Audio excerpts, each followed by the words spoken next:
আমি যদি কোনো দিন পথ ভুলে যাই, হাতছানি দিয়ে কাছে নিও,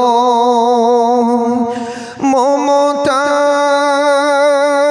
বন্ধনে আমায় বেঁধে সব ভুল ক্ষমা করে দিও। এটা জুড়ে বলা যাবে না সুবহানাল্লাহ? আমি যদি কোনো দিন পথ ভুলে যাই, হাতছানি দিয়ে কাছে নিও, মমতার বন্ধনে আমায় বেঁধে সব ভুল ক্ষমা করে দিও। আল্লাহুম্মা সাল্লি আলা সাইয়্যিদিনা মাওলানা মুহাম্মাদ ওয়া আলা আলি সাইয়্যিদিনা। জেনে না জেনে কত করি অপরাধ, জেনে না জেনে কত করি অপরাধ, কখনো করো না তুমি বাদ প্রতিবাদ, তোমারি দয়ার নাই সীমানা, সেই দোয়া পেতে আজি কাঁদি, আজি কাঁদি। আমি যদি কোনো দিন পথ ভুলে যাই, হাতছানি দিয়ে কাছে নিও, মমতার বন্ধনে আমায় তুমি সব ভুল ক্ষমা করে দিও। আল্লাহুম্মা সাল্লি আলা সাইয়্যিদিনা মাওলানা মুহাম্মাদ ওয়া আলা আলি সাইয়্যিদিনা।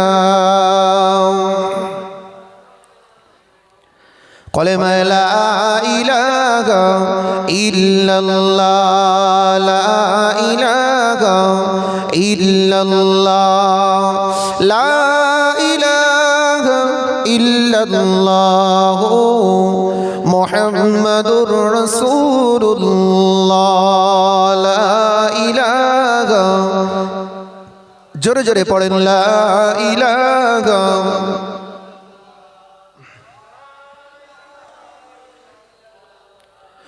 মুহাম্মাদুর রাসূলুল্লাহ, লা ইলাহা ইল্লাল্লাহ, লা ইলাহা ইল্লাল্লাহ, লা ইলাহা ইল্লাল্লাহ মুহাম্মাদুর রাসূলুল্লাহ। সকলে পড়েন হাসবি রাব্বি জাল্লাল্লাহ মা ফি কলবি গায়রুল্লাহ, নূর মুহাম্মদ সাল্লাল্লাহু লা ইলাহা ইল্লাল্লাহ, লা ইলাহা ইল্লাল্লাহ, লা ইলাহা ইল্লাল্লাহ মুহাম্মাদুর রাসূলুল্লাহ। বালাগাল উলা বিকামালিহি كشفت الدجى بجماله، حسنت جميع خصاله، صلوا عليه وآله. اللهم صل على سيدنا مولانا محمد وعلى علي سيدنا قال الله تعالى في كلامه المجيد والفرقان الحميد الذي خلق الموت والحياة ليبلوكم أيكم أحسن عملا وقال النبي صلى الله عليه وسلم القبر روضة من رياض الجنة أو كما قال عليه الصلاة والسلام মুআজ্জাজ মুকাররম উলামায়ে কেরাম বিশেষ করে এই মহল্লার স্বনামধন্য ইমাম সাহেব হুজুর আজকের এই মাহফিলের স্বনামধন্য পীর সাহেব হুজুর কেবলা আল্লাহ পাকের দরবারে শুকরিয়া জানাই যে আল্লাহ পাক জাল্লা জালালুহু আল্লাহ আমাদের মতো গুনাহগার দিগকে পাক ও পবিত্র এই মজলিসের মধ্যে আসার মতো বসার মতো কিছু আমল করবার মতো কিছু শ্রবণ করবার মতো আল্লাহ তৌফিক আতা করেছেন সেই মহান মনিবকে আমরা সকলে শুকরিয়া জানাই সকলে বলি আলহামদুলিল্লাহ একটু জোরে বলা যাবে আলহামদুলিল্লাহ কেননা আল্লাহ পাক এই গ্রামে অনেক মুসলমান ভাই বাবাজিরা আছেন না নেই বাবু আছেন তো আল্লাহ আমাদেরকে ভালোবেসে চুনে চুনে এমন একটা মাহফিলে বসিয়েছেন যে মাহফিলটা আসার মতো আসার জন্য ভাগ্যের একটা ব্যাপার আছে আছেন না নেই বাবু আছেন তো যা কোটি কয়েক বান্দাদের মধ্যে আল্লাহ আমাদেরকে চুনে চুনে এনেছেন এখানে বসে বসে কিছু জেকের ফেকের আমল দরুদের নজরানা পেশ করার মতো আল্লাহ সুযোগ দিয়েছেন আল্লাহ পাকের দরবারে আবারও শুকরিয়া জানাই সকলে বলি আলহামদুলিল্লাহ তারে পারে পারে জানাই আমাদের নবী আমাদের নেতা সরকার দো আলম হাবিবুল্লাহ জনাবে নবী মুহাম্মদুর রাসূলুল্লাহ সকলে বলি সাল্লাল্লাহু আলাইহি ওয়াসাল্লাম জানার শানে নাজিল হোক অসংখ্য দরুদ ও সালাম আমরা সকলে বলি আল্লাহুম্মা আমিন ভাই বাবাজিরা বেশি লম্বা চড়া বক্তব্য এখন ইনশাআল্লাহ আমার হুজুর কেবলা তশরিফ আনবেন এখনই এসে যাবেন তো আমার আগে আপনাদের গ্রামের আপনাদের মহল্লার সুনামধন্য ইমাম সাহেব হুজুর তিনি যথেষ্ট পরিমাণ কোরআন এবং হাদিস দিয়ে বয়ান বক্তব্য দিয়েছেন সেই সাথে সাথে কিভাবে আল্লাহকে পাওয়া যাবে কিভাবে তওবা করলে আল্লাহ maaf করবে সব কিছু আপনাদের কাছে বয়ান বক্তব্য দিয়েছেন বুঝতে পারছেন না তো আমি কোরআনুল কারীম থেকে আল্লাহ পাক রব্বুল আলামিন আমাদের জন্য একটা গাইড বুক দিয়েছেন যে গাইড বুকটার নাম হলো কোরআনুল কারীম একবার জোরে বলুন সুবহানাল্লাহ কোরআনুল কারীম তাকে দিয়েছেন যে হে মানব সম্প্রদায় হে জাতি তোমরা এই কোরআনটাকে তোমরা আঁকড়ে ধরো দেখবে তোমাদের কোনো রকম কেউ কোনো ক্ষতি করতে পারবে না তো কোরআনের মধ্যে আল্লাহ পাক রব্বুল আলামিন বলেছেন হুদাল লিন-নাস ওয়া বাইয়িনাতিন মিনাল হুদা ওয়াল ফুরকান তোমরা যারা মানব হয়ে তোমরা জন্মিয়েছো তোমরা এই কোরআনটাকে গাইড বুকটাকে ফলো করো তাহলে আমরা নিশ্চয়ই জানি যে আমরা হিন্দুস্তানের জমিনেতে বসবাস করছি হিন্দুস্তানের একটা গাইড বুক আছে না নেই বাবু আছে তো গাইড বুকের মধ্যে সব কিছু লিপিবদ্ধ আছে বুঝতে পারছেন না যে এইভাবে চলবে এইভাবে জাতি বিদ্বেষ ধর্মে সবাই একসাথে বসবাস করবে তদ্রূপ ভাবে আমার আল্লাহ আমাদের মধ্যে একটা গাইড বুক দিয়েছেন অন্যান্য ধর্মের মতাদর্শী মানুষ যারা আছেন আমার হিন্দু ভাইদের জন্য আলাদা ধর্মগ্রন্থ আর আমরা মুসলমান আমাদের জন্য একটা আলাদা ধর্মগ্রন্থ আমাদের যে ধর্মগ্রন্থের নাম হলো কোরআনুল কারীম একবার জোরে বলুন সুবহানাল্লাহ এই কোরআনুল কারীমটাকে নিয়ে তামাম পৃথিবীর মানুষেরা গবেষণায় লিপ্ত হয়ে আছে এখন আছে না নাই জোরে বলে এখন এমন একটা সময় চলছে সবাই এখন কোরআনটাকে নিয়ে বিশাল আরে দেখছে যে কোরআনের মধ্যে একজন নাকি ভুল ধরার চেষ্টা করছে এটা এরকম ভাবে সবার কানে কানে সবার মুখে মুখে এখন জ্বলছে একবার জোরে বলুন সুবহানাল্লাহ এই কোরআনটাকে আজ থেকে নয় আজ থেকে ১৫০০ বছর আগে বিশ্ববরণ্য নবী নবীদিগের শিরোনবী নবীদিগের সম্রাট আমাদের সকলের মাহবুব জনাবে নবী মুহাম্মদুর রাসূলুল্লাহ সকলে বলি সাল্লাল্লাহু আলাইহি ওয়াসাল্লামের প্রতি আল্লাহ পাক কোরআনটাকে অবতীর্ণ করলেন দীর্ঘ 22 বছর ধরে একবার জোরে বলুন সুবহানাল্লাহ বছর ছোট ছোট ছোট ছোট আকারে কোরআনের হর বর্ণমালাটাকে নিয়ে আমার আল্লাহ পাক রব্বুল আলামিন জিবরাইল ফেরেশতার মাধ্যমে আমার নবী পাকের কাছে পৌঁছে দিয়েছিলেন, যাতে করে আমার উম্মত বুঝতে পারে, যাতে করে আমার উম্মত কি করতে পারে, যাতে করে আমার নবীর উম্মতগুলো তারা কি শ্রবণ করতে পারে, ভালো করে বুঝতে পারে। সেই জন্য ছোট ছোট ছোট ছোট অল্প সময়ের মধ্যে আমার আল্লাহ পাক রব্বুল আলামিন আমার নবীর মারফত নবীর কাছে জিবরাইল ফেরেশতা কম বেশি 22 বছর অধিক আল্লাহ পাকের কোরআনুল কারীমটাকে নিয়ে আল্লাহ আমার নবী পাকের মারফত দান করলেন। যাও আমার নবী, আপনি শেখেন, আপনার উম্মতকে শেখান, তাতে করে যারা অজ্ঞ থাকবে, মূর্খ থাকবে, জাহিল থাকবে, তারা সব জাহিলিয়াতের যুগ থেকে ফিরে তারা ইসলামের মধ্যে দাখিল হয়ে তারা মৃত্যু বরণ করবে ঈমানি হালাতে। একবার জোরে বলুন সুবহান। উদ্দেশ্য কিন্তু খুবই আমরা বুঝতে পারছি, বুঝতে পারছেন না? আমার বলার উদ্দেশ্য এটাই, আমরা যে যে ধর্মের মানুষ হই না কেন, আমাদের একদিন না একদিন মৃত্যুর স্বাদ গ্রহণ করা লাগবে না, লাগবে না বাবু? জি। গত বছর তার আগের বছর আপনাদের এই মাহফিলে আমি ইনশাআল্লাহ এসেছিলাম, তো অনেক মানুষ গত বছর যারা ছিল এবছর অনেকে হারিয়ে গেছে, আছে না বাবু? এ দেখেন এই মুরুর মতন মানুষ ছিলেন, অনেকেই বাবু চলে গেলেন। তো তারা প্রথম কাতারে বসে থাকতেন, তারা আসলে ভালো মন্দ জিজ্ঞেস করতেন, আজও তারা চলে গেল। তো ভাবছেন, আমার বলার উদ্দেশ্য এটাই, আমরা মানব হয়ে জন্মেছি মানে আমাদের একদিন না একদিন মৃত্যুর স্বাদ আমাদের গ্রহণ করা লাগবে। মাহতারাম দোস্ত বুজুর্গ, আমার আল্লাহ পাক রব্বুল আলামিন সেই জন্য কালামুল্লাহ শরীফের মধ্যে আমি আপনাদের কাছে একটা আয়াতে কারিমে আপনাদের রেখেছি। আল্লাহ বললেন, ও আমার বান্দা বান্দি, তোরা দুনিয়ার মধ্যে যাচ্ছিস কিসের জন্য? শুধুমাত্র খাবি দাবি, ঘুরবি, আরাম করবি, আয়েশ করবি, চলে আসবি না। ওয়াল হায়াতা লিয়াবলুয়াকুম আইয়ুকুম আহসানু আমালা। ও বান্দা, তুই কবরের মাঝে আসবি, আমার কাছে ফিরে আসবি, কিছু আমল তোর করা লাগবে। কি লাগবে জোরে বলেন? কিছু আমল করা লাগবে। যদি তুই আমল করে নিয়ে আসতে পারিস, তোর ওই কবরটা, ছোট্ট একটা কবর, ওই কবরটা হবে রাউযাতুম মিন রিয়াজিল জান্নাহ। একবার জোরে বলুন সুবহান। কি হবে? কবরটা হবে জান্নাতের একটা বাগান হয়ে যাবে। ও আব্বাজান ভাইজানেরা, ও সোনার মানিকেরা, একটুখানি ভালো করে মনোযোগ দেন। আল্লাহ পাক রব্বুল আলামিন বলে ক্ষান্ত হননি। আল্লাহ পাক বললেন, ও বান্দা, আমি তোদেরকে যাদেরকে আমি আল্লাহ জীবন দিয়েছি, তাহলে প্রত্যেকটা মানুষের, আমাদের যারা আমরা দুনিয়ার মধ্যে এসেছি, সে অন্য অন্য ধর্মের মানুষ না হোক না কেন, যারা আমরা মানব হয়ে দুনিয়ার মধ্যে এসেছি, কিংবা আল্লাহ পাক যাদেরকে দুনিয়ার মধ্যে প্রেরণ করেছেন, সকলকে কিন্তু একদিন না একদিন মৃত্যু স্বাদ গ্রহণ করা লাগবে। লাগবে না, লাগবে না? জোরে বলেন। আল্লাহ পাক বললেন, হিন্দু ভাই মরবে তা নয়, মুসলমান মরবে তা নয়, যত সম্প্রদায় আছে না কেন, সকলকে একদিন মৃত্যু স্বাদ গ্রহণ করা লাগবে। তাহলে আমরা হয়তো মনে মনে ভাবছি যে আমাদের, যে আমরা মুসলমান মরে গেলে কবরের মধ্যে দাফন করে দেওয়া হয়, এই পর্যন্ত শেষ। জি না। হিন্দু ভাই মরে গেলে পুড়িয়ে দেওয়া হয়, ওই পর্যন্ত শেষ। জি না।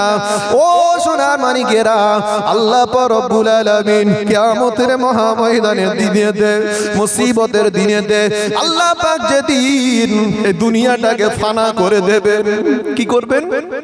আল্লাহ পাক যেদিন দুনিয়াটাকে ধ্বংস করে দেবেন, অনুফিকা ফিস-সূর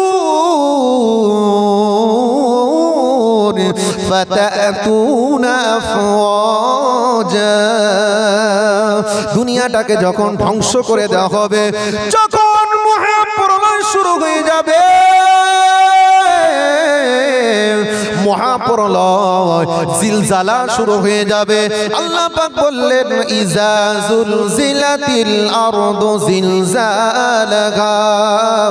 যখন দুনিয়াটা ধ্বংস হয়ে যাবে, এখন সাপোজভাবে বলা যেতে পারে, সাধারণভাবে বলা যেতে পারে, এই সময় বিশাল ভূমিকম্প হচ্ছে না, হচ্ছে না? জোরে বলেন বাবু। সামান্য একটা ভূমিকম্প তামাম পৃথিবীর মানুষগুলো টনক নড়িয়ে দিচ্ছে। সামান্য একটা ভূমিকম্প যদি পৃথিবী নড়ে যায়, আল্লাহ বললেন, ও বান্দা, যেদিন আমি দুনিয়াটাকে ধ্বংস করে দেব, আমার একটা ফেরেশতা আছে, ফেরেশতার নাম হলো হযরতে ইসরাফিল আলাইহিস সালাতু ওয়াস সালাম। একবার জোরে বলুন সুবহানাল্লাহ। ওই ফেরেশতার দায়িত্ব আল্লাহ পাক যখন দুনিয়াটাকে সর্বপ্রথম তৈরি করলেন ওনার হাতে একটা দায়িত্ব তুলে দিলেন, ও আমার ফেরেশতা ইসরাফিল আলাইহিস সালাম, তোমার হাতে এই জিনিসটা দিয়ে দিলাম, এই বাঁশিটা দিয়ে দিলাম, এই সিংহাটা দিয়ে দিলাম। যখন আমি অর্ডার দেব তখনই তুমি সিংহায় বাঁশিটা ফুঁক দিয়ে দেবে। একবার জোরে বলুন সুবহানাল্লাহ। তাহলে আল্লাহ পাকের অর্ডার পালন করার জন্য কোটি কোটি কোটি কোটি আল্লাহর ফেরেশতারা তারা মওজুদ হয়ে আছে। একবার জোরে বলুন সুবহানাল্লাহ। কোটি কোটি ফেরেশতা। শুধু আমরা মানব হয়ে এসেছি মানে আল্লাহকে যদি আমরা সেজদা না করি কি আল্লাহর কি কিছু হবে বলে মনে হয় বাবু? কিছু হবে? কিছু হবে না। আমার নবী, দয়ার নবী, মার নবী আমার আল্লাহ পাকের মেরাজ শরীফে গিয়েছিলেন। মেরাজ শরীফের মধ্যে আমার নবী গিয়ে দেখেন এমন একটা আল্লাহ পাকের ফেরেশতা যারা নাকি সিজদায় আছে হাজার হাজার বছর, যারা রুকু আছে হাজার হাজার বছর, যারা এমনি ভাবে নামাজে দাঁড়িয়ে হাজার হাজার বছর। ও সোনামণিকেরা, তারপরেও আল্লাহ পাকের সিজদা যাওয়ার কোনো অভিধান নাই। আল্লাহ পাকের যে সিজদা দিতে হবে মানবকে এমন উদ্দেশ্য করে নয়। আল্লাহ পাক বললেন, ও বান্দা, সিজদা দেওয়ার অনেকে আমাকে সিজদা দেয়, মাথা নত করে, তারপরেও আমি আমার বান্দা বান্দিগুলোকে ভালোবেসে বানিয়েছি। একবার জোরে বলা যাবে না সুবহানাল্লাহ? তাহলে ভালোবাসার প্রতিদান আমাদের দেওয়া লাগবে না লাগবে না? জোরে বলে।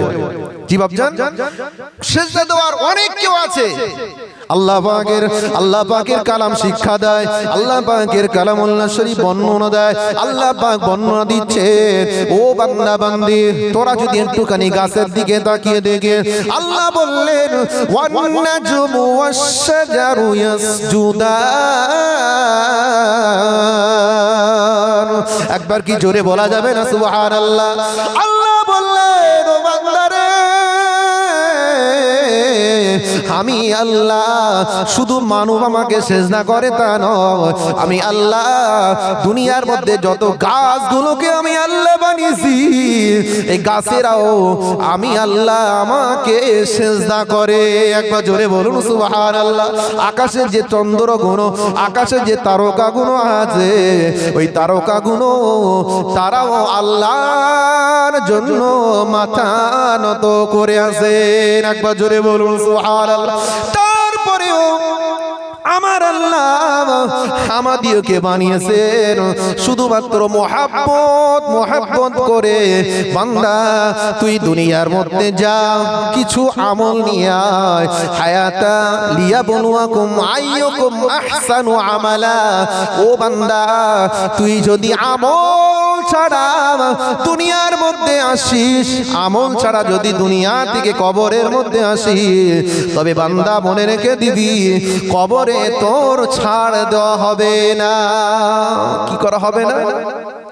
ছাড় দেওয়া হবে না। তাহলে কবর এমন একটা জায়গা, কবর এমন একটা জায়গা, আমার নবী কবরের বর্ণনা দেয়। আর নবী সাহাবীরা কেঁদে কেঁদে জারিজার হয়ে যায়। ইয়া রাসূলুল্লাহ, ইয়া হাবিবাল্লাহ, আমরা কি কবর থেকে নাজাত পাবো কি মনে হয়? ইয়া রাসূলুল্লাহ, ইয়া হাবিবাল্লাহ, আমরা কবর থেকে রেহাই হয়তো পাবো না। আবার রাসূলুল্লাহ বলেছিলেন, ও সাহাবীরা, যারা তোমরা কবরের ভয় করবে, যারা তোমরা কবরের ভয় করে আল্লাহকে আপন করে নেবে, তোমার রাসূলকে আপন করে নেবে, ওই বান্দা বান্দির কবরটা আল্লাহর দয়ার জান্নাতের বাগান হয়ে যাবে। জোরে বলুন সুবহানাল্লাহ। কি হয়ে যাবে? আল্লাহর দয়ার জান্নাতের বাগান হয়ে যাবে। আমি আপনাদের কাছে একটা হাদিস ছোট্ট রেখেছি।